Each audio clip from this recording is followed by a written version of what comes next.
Okay, well, I think there's still people flowing in, but we're going to go ahead and get started because we have a lot to cover today. I am Jill Walsh, the program manager at Prevent Child Abuse Georgia. So we really work to educate people on what primary prevention is and also a lot of strategies that direct service providers can utilize to help families thrive in their area as well. And so we're so excited to have our semi-new director, Jennifer Stein, on today presenting. She comes from a long history of both private and nonprofit leadership, and she worked as a director at Prevent Child Abuse Habersham, where they had a lot of different services and engaging with families. So she's going to share a lot of that great experience with everyone here today, and we're looking forward to some great participation. So I'm going to hand it off to our director, Jennifer Stein. Thank you, Jill, and welcome everyone. Go ahead and give you just all an overview of our time together today. We do have some interactive activities planned, so it won't just be you listening to me, because many of you are the experts in the work that you do with your families. So we want to make sure that you feel confident in using some of the practice strategies that we're going to go over today. So we'll be doing a little icebreaker activity to start off. We're going to go over what family-centered is and what it's not. Share with you the benefits that you can expect by utilizing this approach.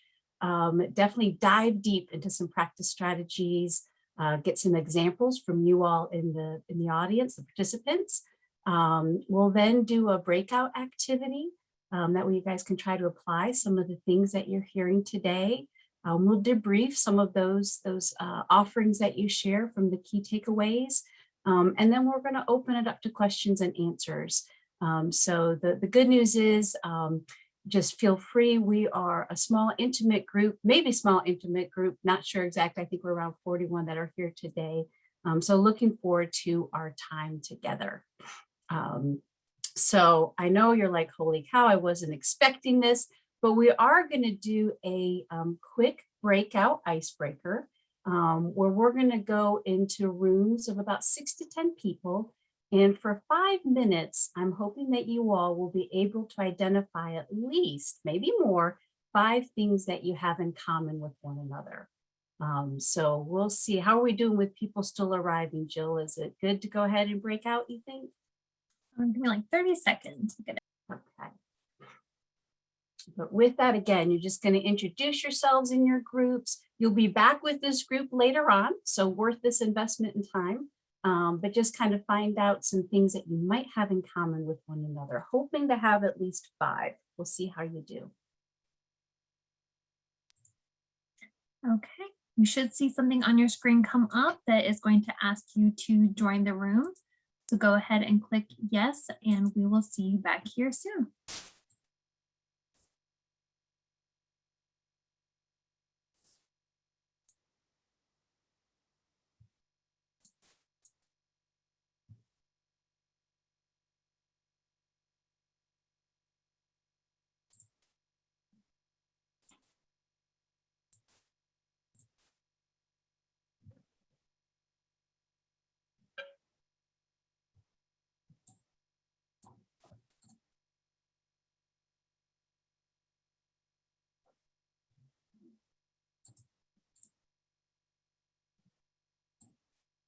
If you're just arriving and not quite in a room yet, we're doing a breakout activity where you'll be joining a breakout room with around 6 or 10 people, and you're going to try and find 5 things that your group has in common.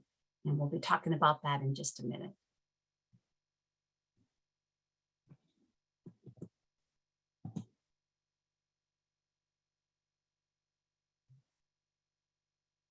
Thank you, Jill. Yeah, just broadcast it as well.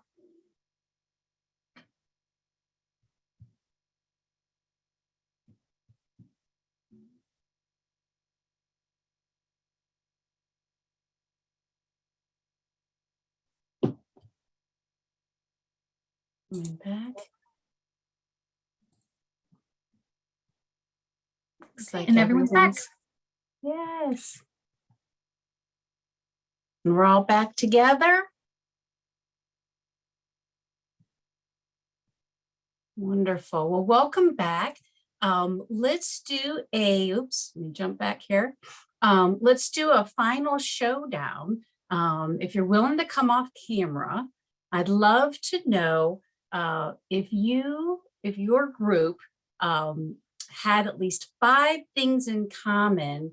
Go ahead and stand up by showing that you guys were able to find at least 5 things in common.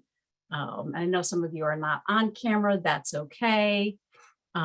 Was any group, or maybe raise your hand with the reaction button, was anybody able to find more than 5 things in common, such as 6 things in common? Wonderful. Okay. What about 7? 7 things in common? Still more? 8? Wow, you guys had some good, hearty discussions. I love it. I love it. Well, you are probably wondering why we would take 10 minutes out of this workshop today to complete an icebreaker. And an icebreaker it really signifies how we can build relationships. And when it comes to family-centered practice, relationship building is one of the most important tools, one of the most important approaches that you can use in your work.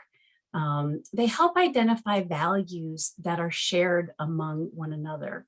They help us form bonds with one another. When we do this, then it helps build trust. It leads to collaboration. And over time, sometimes it also allows us to respectfully disagree with one another as we have different perspectives and in a relationship. Sometimes we learn what has shaped an individual, helps us learn about their life experiences, have compassion for them, and we understand really what are the roots of this individual. The other layer when it comes to relationship building is we cannot trust one another until we really get to know each other. We can't work collaboratively well through a crisis if we don't have an initial bond of trust that's been established.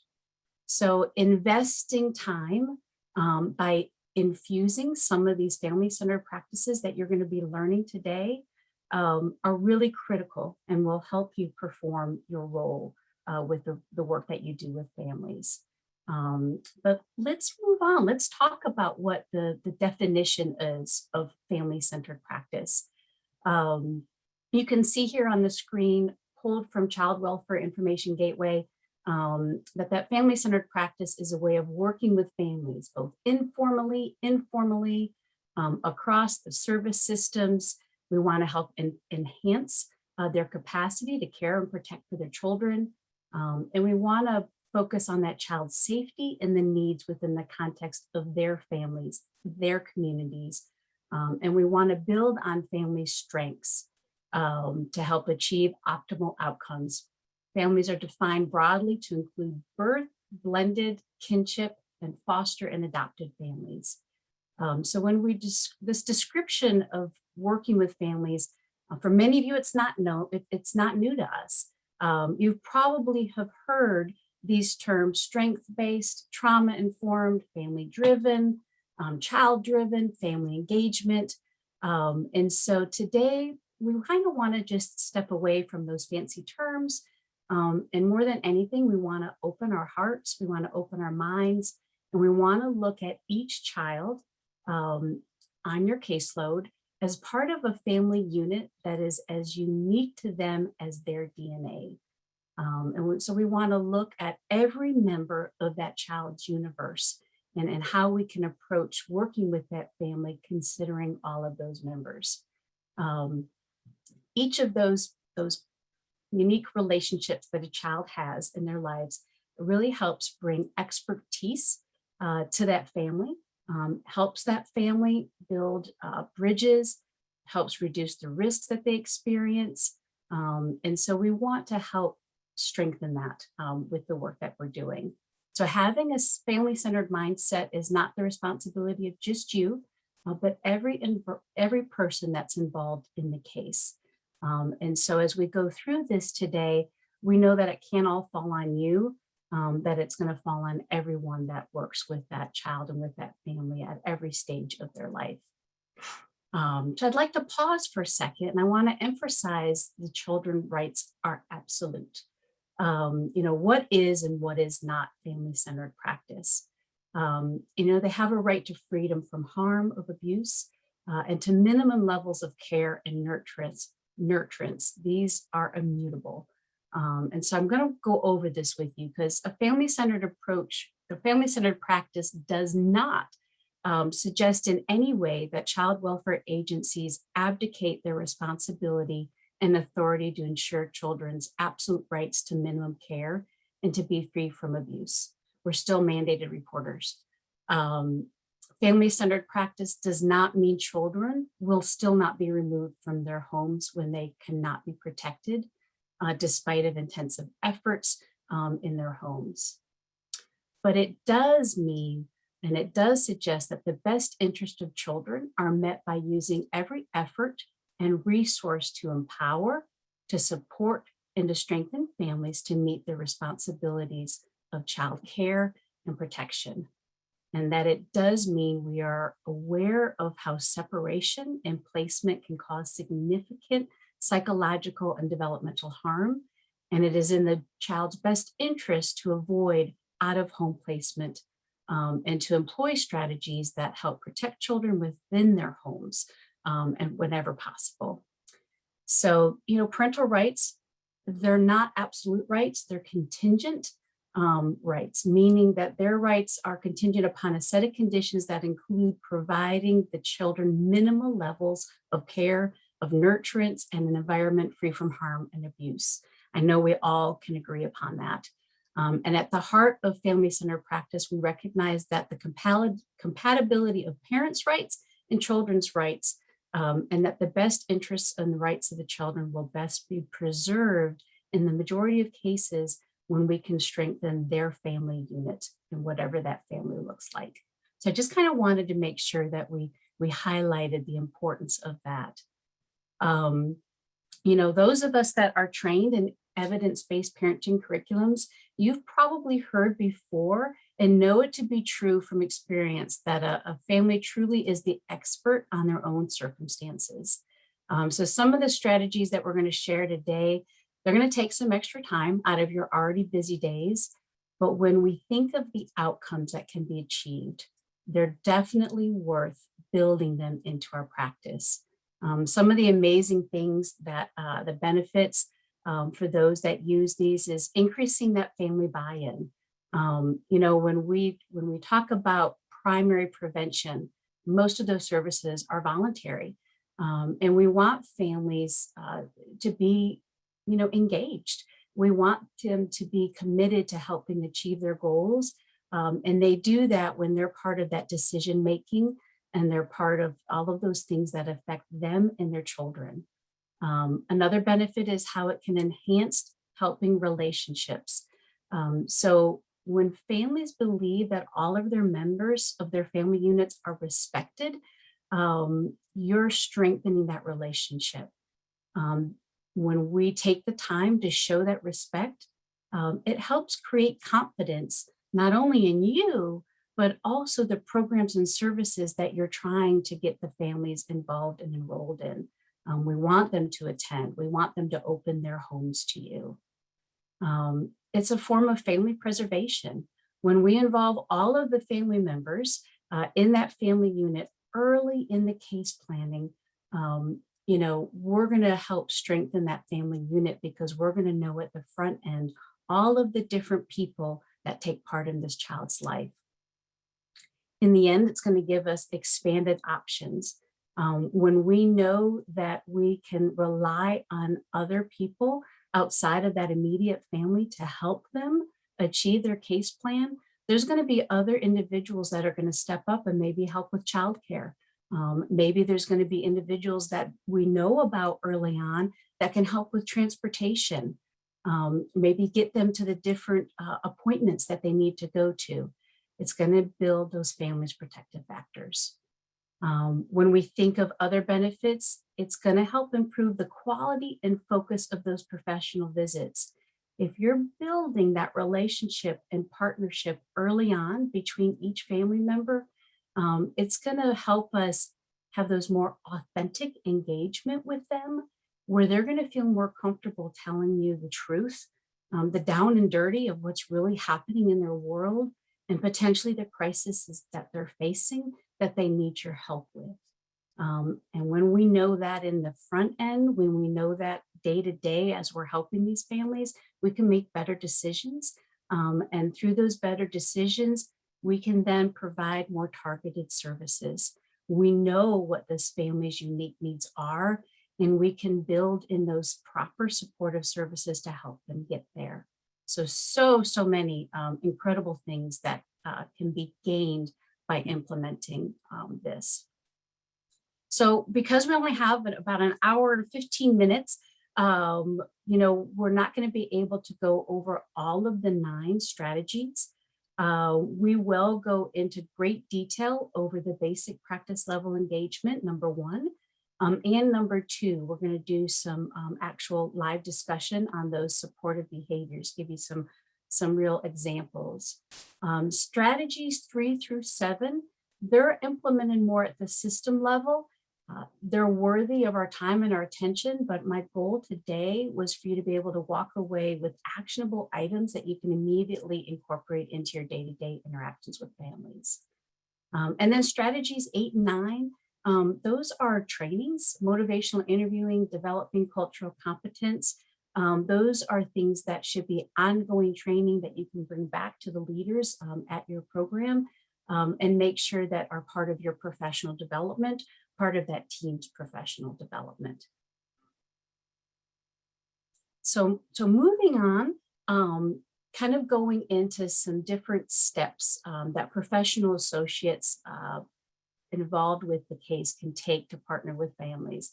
So again, this is not just you alone bearing the weight of a family-centered approach. We want to make sure that every partner, every professional partner that you're working with, that we can all help come together and use these practice strategies. So the first one, we're talking about gathering and assessing information. A lot of times we call this our intake assessment. I like to call it, when I'm working with families, an orientation. Sounds a little bit better. But when we think of this, how can we do a better job of understanding that family unit? We keep talking about the family unit, all of the different layers. What resources does this client have available to them, and what barriers to services need to be uncovered from day one? Are you asking and approaching, or how are you asking and approaching this with your clients? When you look at the paperwork that you're having them fill out, are we asking duplicative questions? Sometimes some of those demographic questions, because we need it for inputting into our case management system, sometimes they're having to fill it out on multiple papers, not very family friendly. What reading level is your paperwork? Are we making sure that we're able to effectively communicate with our families by giving them, that paperwork at a level that they understand? Maybe they need it read to them, or maybe they need things explained to them in common words, common day-to-day language that is not industry knowledge. What supportive measures can you incorporate during that first contact to help them with their needs? Then, I always say this, just because we're nonprofits doesn't mean that we don't need to approach our products and services as every business does. You've probably heard this from the Chick-fil-A world. Their leaders, their directors, they actually shop. They go out to the floor and they order from their own counter. And from there, they're experiencing the customer's perception of their work. So, have you ever asked a friend to call your company? Have you ever asked a friend to maybe work through what that orientation might look like? So that way you can get direct feedback on what it feels like. So lots can happen at that very first conversation that you're having with families. Practice level 2 is in identifying behaviors and conditions that need to change. All too often our families are assigned to a set of tasks that need to be completed before their case can be either closed, perhaps if they're, had their children removed, where they have to be going through those case plans before they can even be considered for reunification. So as professionals, This is all part of that ongoing conversation. We need to dig deep and we really need to review what that parental behavior was, what was the youth behavior, or possibly what were the conditions that led to that referral being made to defects. And maybe, it was a referral coming from the school counselor.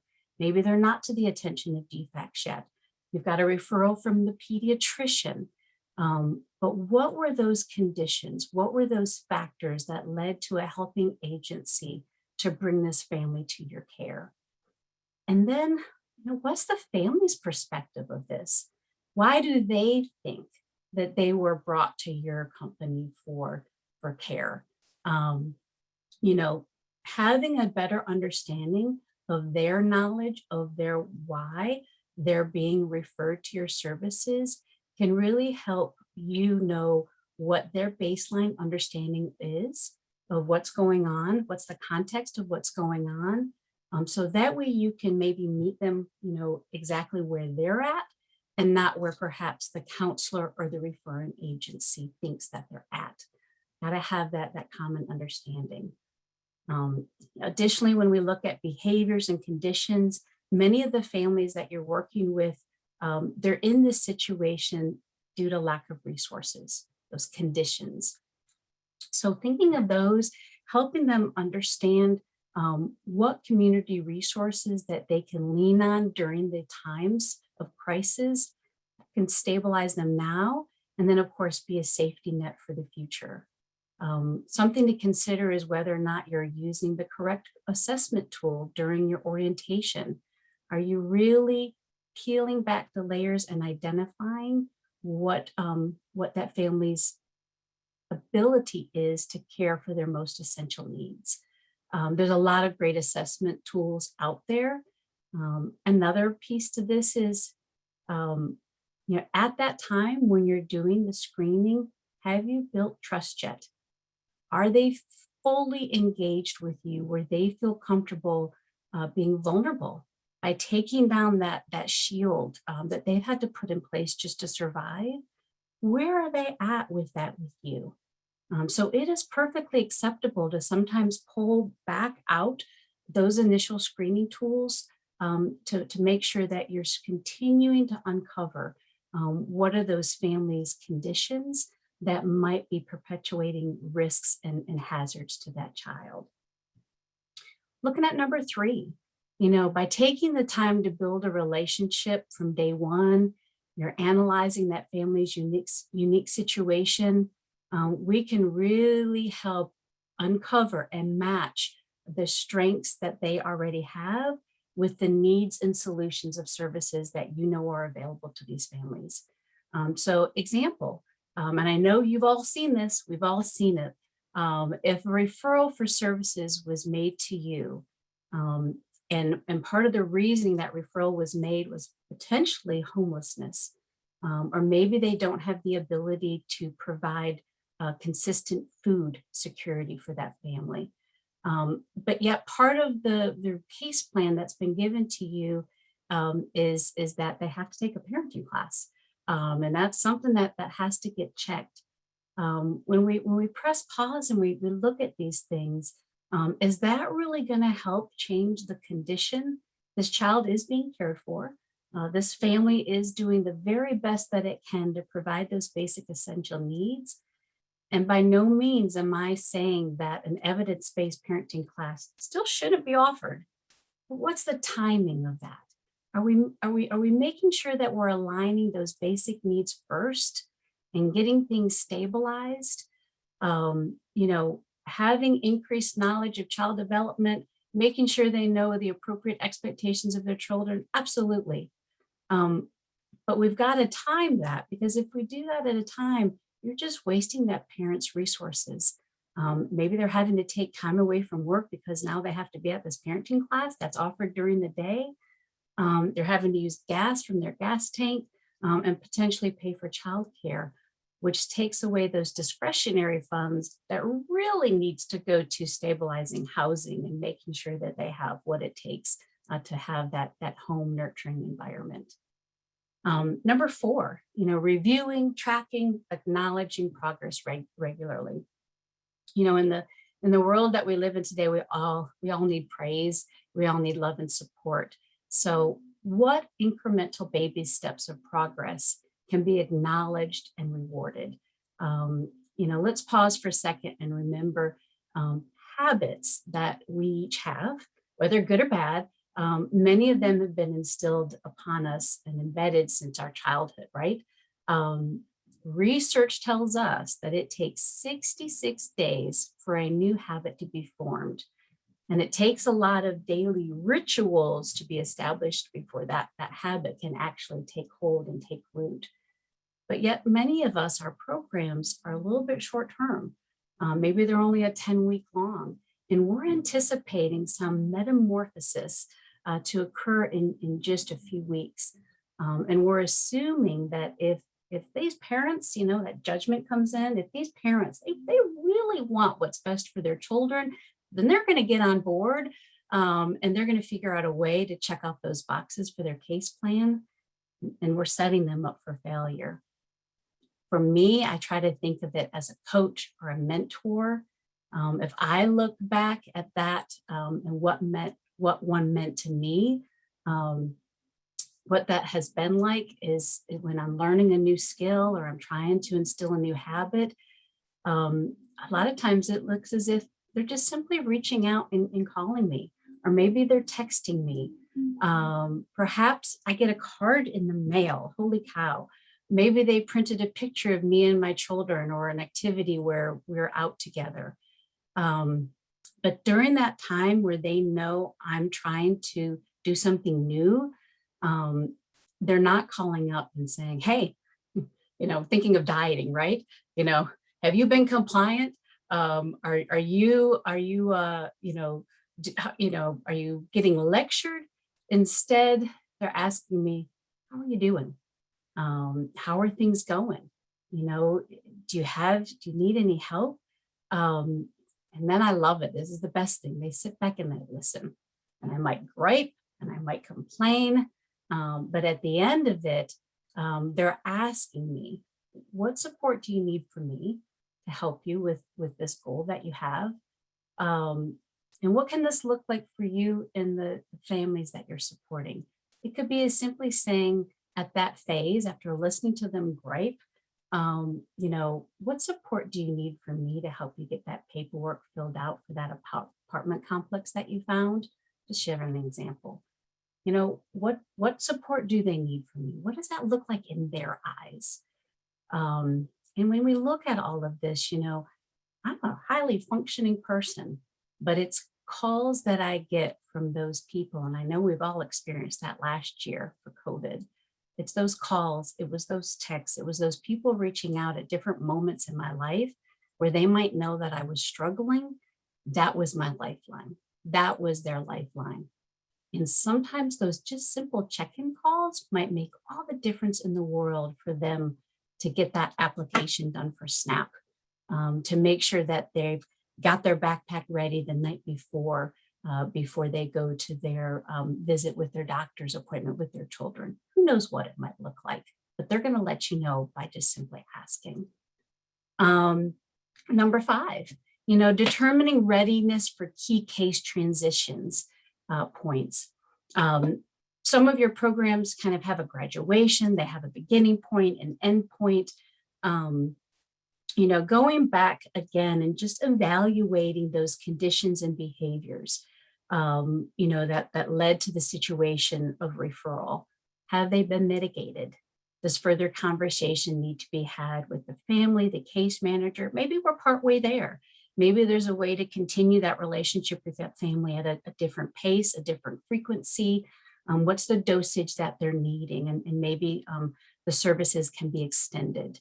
Again, if they do have to be exited, having those open conversations with the family by marshaling the supports that they have in their care network, by doing what we could do in number 1, by knowing what those family members, those friends, those neighbors, those different people that are in their lives that are part of that family unit, who can they rely on to continue to be successful on this parenting journey?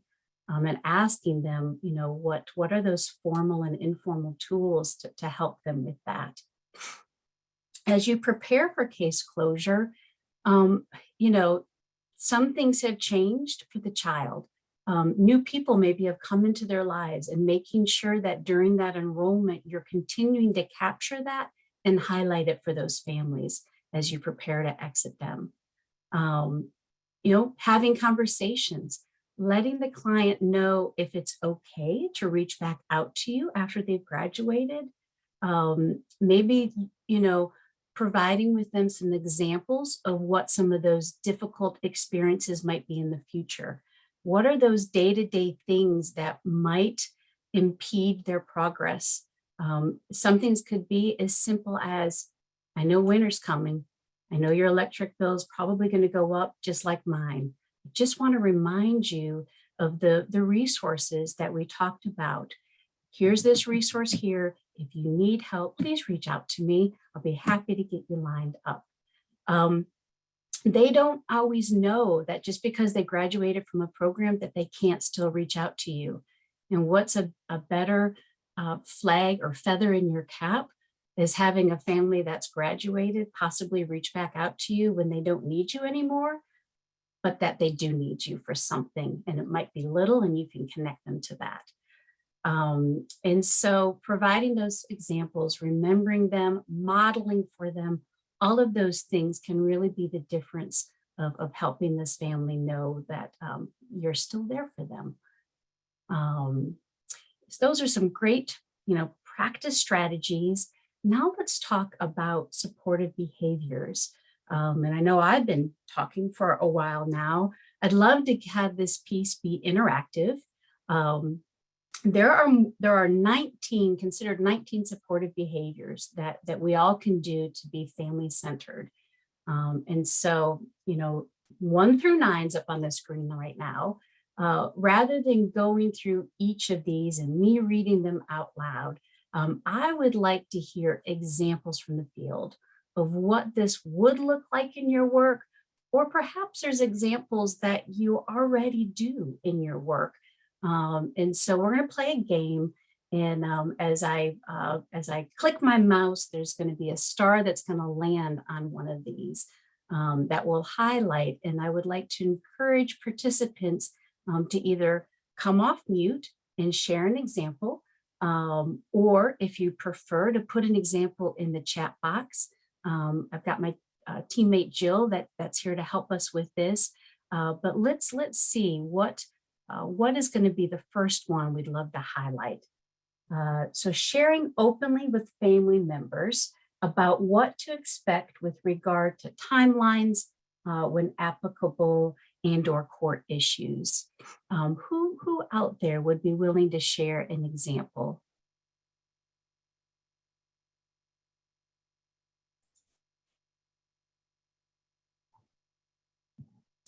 And feel free to unmute or put it in the chat box, and I can read and share with everyone, but I think this is a small enough group, so feel free to unmute.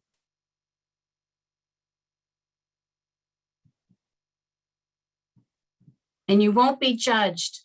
Great, Laura.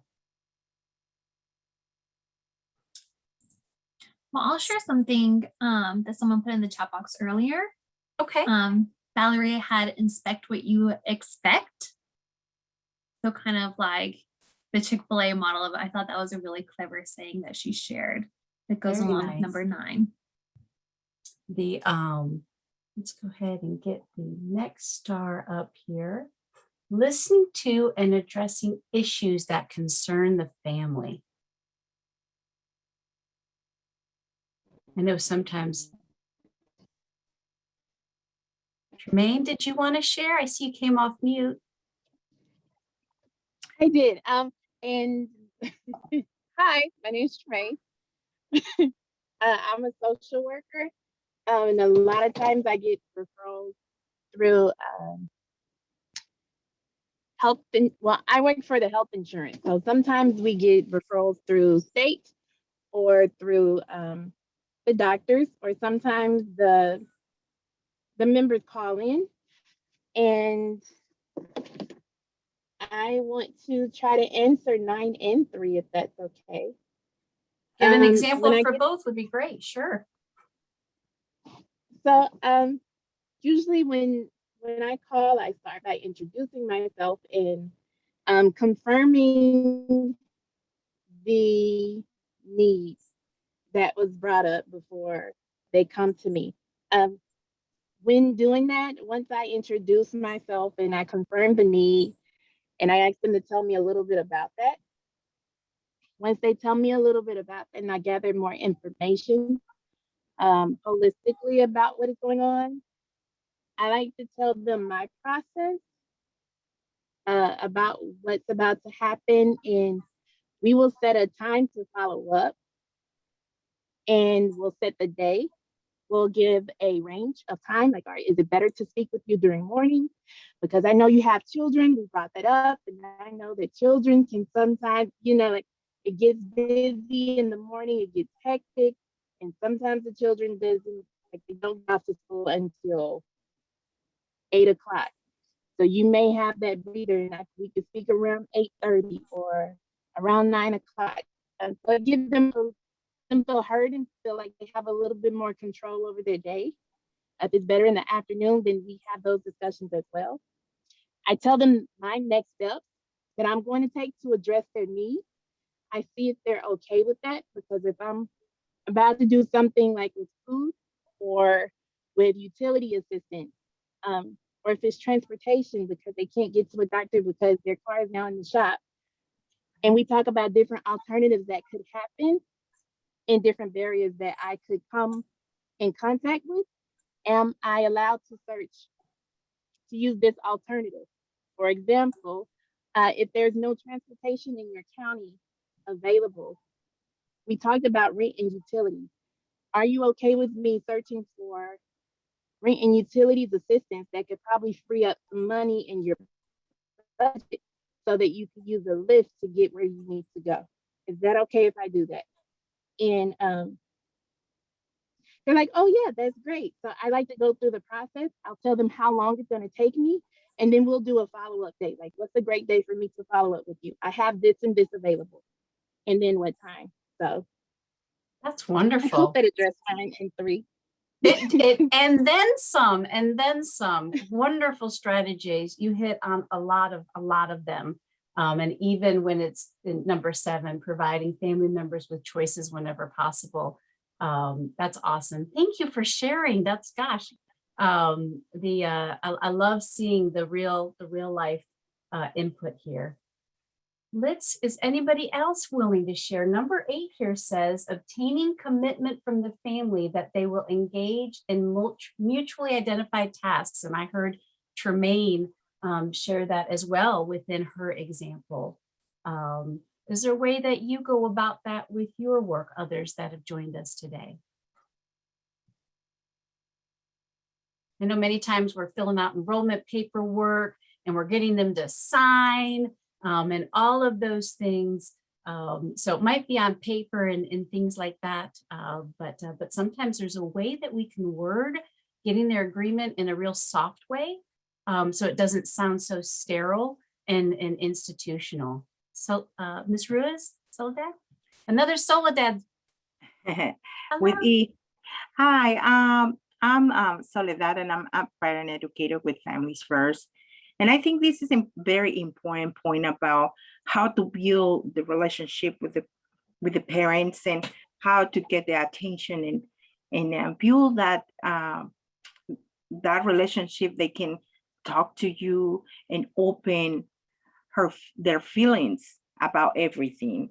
So the commitment is there for the family to be present at the moment that you visit them.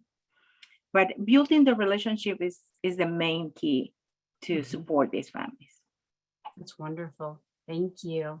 We have a Soledad that's on with us today that works with me. So I love the name. That's wonderful.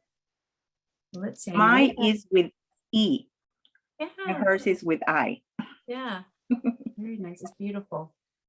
Another one here, number 1, providing cultural competency for special populations. Is there somebody else that would be willing to share an example of how you can make sure that you're being culturally competent with different population groups? Hey, Jennifer, I wouldn't mind chiming in if Please that's do, okay. Soli. Yes. And this is coming from not just from providing direct services in my past, but also we have several matriarchs in my family who are from different countries who speak little or no English. And I think, I believe everybody on this call can agree there are ways to communicate or reassure the people that you're serving, even if they don't understand what you're saying verbatim, just your energy, being patient, being kind. I know that sounds very basic, but a lot of times those, nonverbal, um, movement or behavior, people can tell when you are being sincere and when you're being genuine and you really have their best interests at heart. And then also, I guess like I'm thinking in terms of situations I have been in on either side of the spectrum.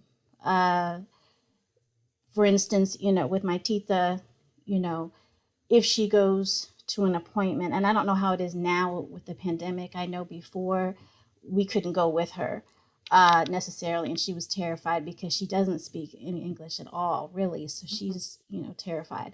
Um, but if they do have somebody, I'm Filipino, so a lot of times, like in the clinical setting, there may be a nurse who is Filipino. I don't want to make a generalization that all nurses are Filipino, but if somebody maybe is available that could help translate, or if those services are provided, that's always helpful. But I think the key thing is just being warm, and being patient. I don't know if I mentioned that before. Being patient with people who are from another, maybe religious or culture background, that are already stressed out about the situation at hand, and they just need, that reassurance that, okay, hey, this is one of the good guys. They're really trying to help me. They're not going to give me the runaround. And I think Jennifer had said initially a while back, trust, instilling that trust. You don't necessarily have to speak the same language to garner that trust. And I think that was Soledad that had said earlier, building those relationships. That's really critical. Love that. Thank you, Soli. Absolutely. I agree. And so many times too, when we think of this, it's leaning on, like you mentioned, Soli, there might be other nurses, it's leaning on those. I think it's also perfectly okay for us that don't know that culture to say, tell me more. I want to learn about what your family traditions are. It excites me to learn about different cultures and traditions. Here at my house, we love to play family games. What's the favorite activity that you and your children like to do? And embracing that and honoring that and letting them know that that you support that. And so, yes, absolutely. Great examples. We're on to 10 of 19. We've got some more stars that are going to fall here. Number 11, using effective and agency-approved innovative technology to engage families. Now, I know you're probably laughing about this one because, boy, have we had to use that in the past 18 months. But, now that some of this is going back to normalcy, let's not forget about it, right? There's such a variety of programs, both family support services, intervention services. I don't know of anybody that doesn't have a smartphone, and how we can utilize the WhatsApp app. Oh, Arthur, sorry about that, Arthur. But many do. Most of the families that I've worked with over the years, they had a smartphone. And for many, Facebook, because they didn't have to have minutes, Facebook Messenger was their go-to in communication and verifying their commitment, their time for the next appointment. And so other ways that you guys can think of how you can effectively utilize to prove electronics in your work.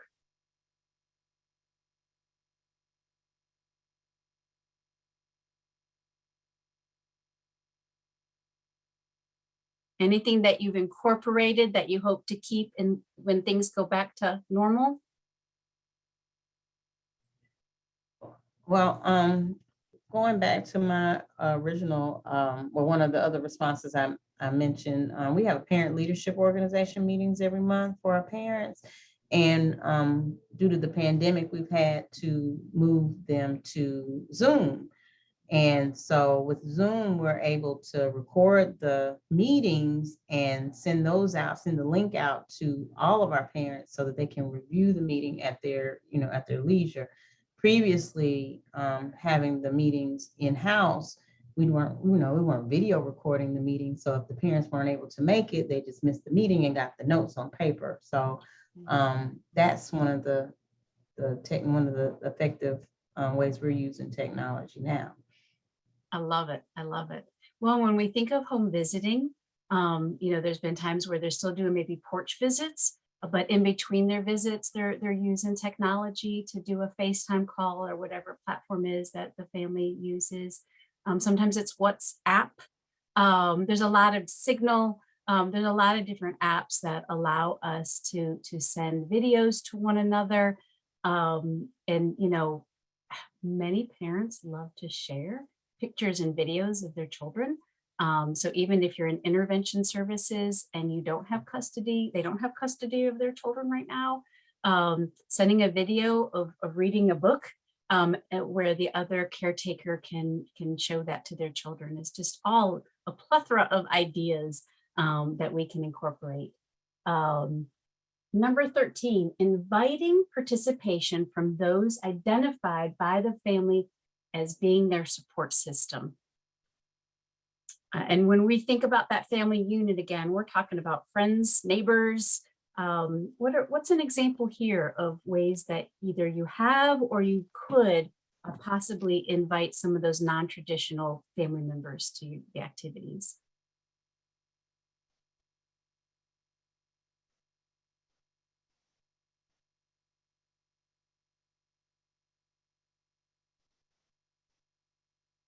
I'll share from a home visiting standpoint.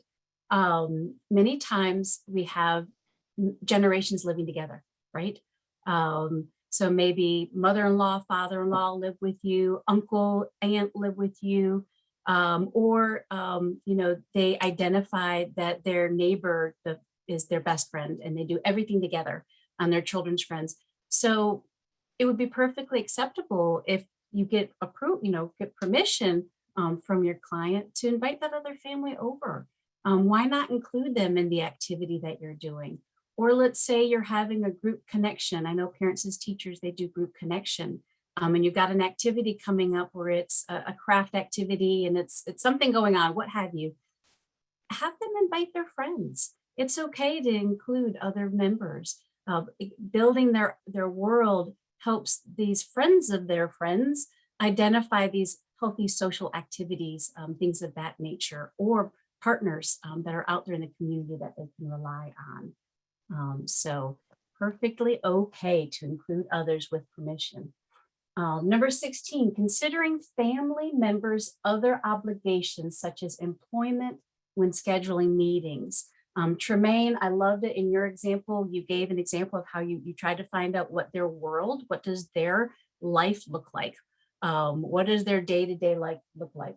Can anybody else consider an example of what you've done in your program to try and do this, or you're thinking now what you might like to do?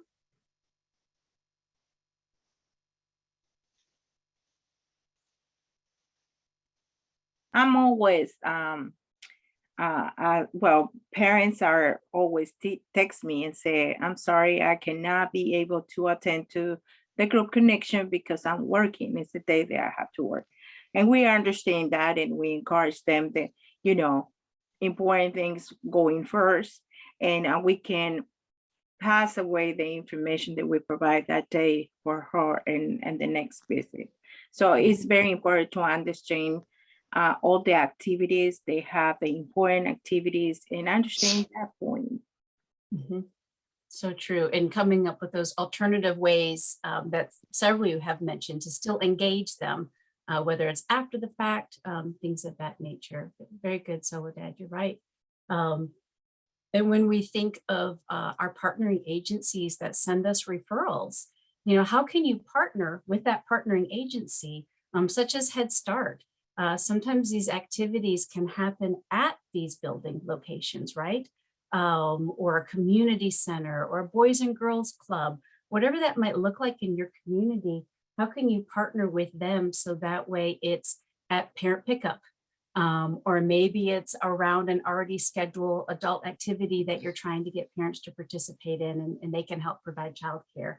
But considering their work schedules, some rural communities, when you think of the industries that are there, those schedules of those primary, those parents that are in your target audience, their schedules might be 3 in the afternoon until 11 at night. Is it helpful to have an 8 a.m. A support group? Typically not. Early afternoon might be better, or lunchtime. So yes, looking at what those needs are of those families. And then we've got number 17, assisting family members with practical issues that may prevent them from attending meetings such as childcare and transportation. Finding that out early in advance. Some thoughts here on how you can help address these with families, or how you can broach that question to peel back their needs.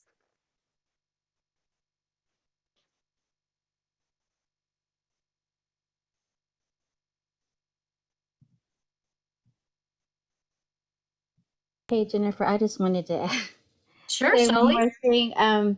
Just from different sides of this, from my experience, offering the help or needing the help myself, I think this is a really good point.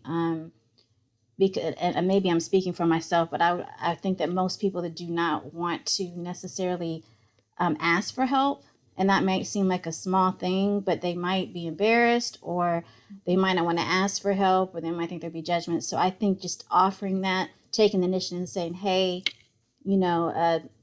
would this be helpful maybe, and approaching in a manner where it's not like, oh, this is a charity favor or something, or you know what I mean? So I think this goes a long way. And again, that goes along with building, relationships, bridges, and building that trust, because a lot of people may desperately need help.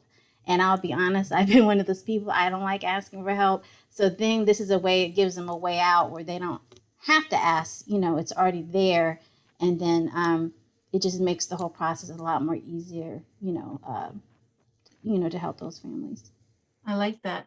So when you think that if your agency provides a support group, or maybe your agency provides parenting classes, and so when you're describing that opportunity for the family, I hear you, Soli. You're saying, just want you to know that we have free childcare. We also even have the ability to come pick you up. I don't know if this would help you and your family members, but I just wanted to let you know that those are some things that we can help our families with. And by making it more general, but making them aware of what's available. Yeah, that's a wonderful example. Let's see if do we have any more on this one? One last one on this slide. Clarifying expectations, roles, responsibilities, and goals. And this one's a little bit tricky because it kind of sounds like formal and kind of like, that's a little, start, but any thoughts around how this can be family centered? How would this approach help our families? I think clarifying the expectations that the parents are, they have the responsibilities with the program. Like if they are going to participate in a group connection for 4 weeks, we always encourage them that if they need something, transportation, daycare or something, we can help them in advance to provide for them. And also the roles and responsibilities is very important to touch point in that, because my responsibility is to help you. Let me help you. And that way we can have and set up goals. Well, you don't have a transportation. Let's find out how we can help you to make a goal and see if we can find a way in a public transportation, set up an appointment with the taxi, Uber, or whatever. And that way we can help, and we continue to build in the relationship. Oh, they feel comfortable. I have the responsibility to be there, but they can help me to achieve that goal. Mhm. Excellent. I love it. I love it. I One, think too, oh, go ahead, just Phyllis, go right ahead. yes, I just wanted to piggyback on that piece right there. One of the ways that I start off with the building of the bridge is I want this family to join in with me. So I normally would start with what my expectations are in my job role, what my responsibilities are, and what my goal is. And then I began to explain to the family as a coordinator, I have different pieces. So as I connect families up to having their child do a follow-up hearing screening, I then do another step with explaining what the expectation of the person that mother is going to meet with her child and what their role is, and the goal and the final goal. And then I turn it around as to say, okay, mom, is there something that I can further do by making this appointment? And then, okay, mom, are you sure you're going to be able to make it? Is there anyone, are there any barriers that you can see right now that will prevent you from making this appointment? So, and then we talk about that parent's role and responsibility. And then I do a whole full circle. The final goal is to ensure that this child has a follow-up hearing screening. So I start with me first. Yeah. And it makes it so much easier for me to join in and the family to join in with me, and I join in with them to push their role off on them when I start with what my role and responsibilities is as soon as they answer that phone call. So. And when we paint a picture, again, many times people don't want help. They're afraid of the system. They're afraid of what this is going to uncover, what could happen next. So by being transparent, by explaining what something can look like, and if this happens, this is what typically we do. By going through all of that, and yes, I know that takes you extra time. But by coming full circle and painting a picture and modeling for them what this is going to look like, you've removed some of that fear, some of that anxiety. You've set them up for success. And you're not just assuming that they know what it is that you do and how you're going to do it. So wonderful, wonderful examples. I know that I'm excited about what all of you had shared. And each of these 19 behaviors, what I love about the behaviors piece is it's something that all of us can do. It doesn't necessarily take any policy or procedure or program manual for us to exhibit those behaviors. We can do it. I'm not sure on time how we're doing because this was a lot of fun and I've enjoyed hearing these examples. Jill, do we have time for our breakout activity? We can do it as a breakout or we can do it as a group together. We thought we just do it together. We've got some great participation here. What the breakout activity, what we're going to do, but we'll just all stay together is when we think about applying these practice strategies with our work, what are some of the key points today that you heard that you might find most useful? Or let's just throw out there while we're in this open discussion, what might be some challenges that you're worried about when it comes to incorporating some of these approaches? So we'll just open it up. Feel free to come off mic, come off camera, and just have a quick open discussion about these questions, the useful takeaways. No, that would be me, Soledad, putting my readers on as well. But just kind of looking for, if there are any key things that you learned today that you would like to incorporate, what kind of stood out to you, or maybe you're concerned about one of these ideas because you just don't see how you'd be able to take the time, or you don't think your company would support it. And then let me look while we're here. Steve had a question. If we know of an organization that wants to move toward this approach, can we direct them to you to receive this training? That's a good question, Steve. I have, as far as this, I can't say that we have a formal training in this. There are some supportive things out there. I'll have to get back to you on that. There are some different agencies. One's the National Family Resource, what is it called? National Family Centered Approach, something like that. And then the Child Information Gateway. I will get back to you to see if there's some formal training that we could guide agencies to.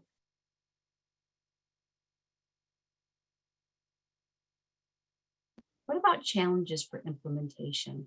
Are you kind of worried about how you might incorporate this into your already busy day? How can you incorporate, how can you bring in the case manager or the caseworker or your other partners when you already don't have time due to paperwork and other reporting deadlines that you're having to make? Is there anything there?